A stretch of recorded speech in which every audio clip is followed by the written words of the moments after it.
Guys, you see that guy, that Nick. Now one of my best friend before, you understand, before I come go carry this belly. But what happened, you see? I dey surprised when I see him for my friend's shop. You understand? So what on I want me to do now? I won't go inside. He say, "Ma, come now." You understand? But I will wear trousers. They sleep every night. If not that, I will wear trousers. So my question is that if you know you want me to go there, please drop it at the comment section. I want to go now and go stay with her so that she will feel so that he will feel render me help. So that he will feel render me help. You understand? Because you know, say this is my girlfriend. It's not easy for them at all.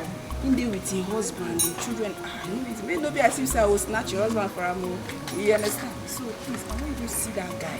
If not for me to stay there, I don't have a choice. I'll stay there and I need help me. You understand? Okay. Now go get ready. See you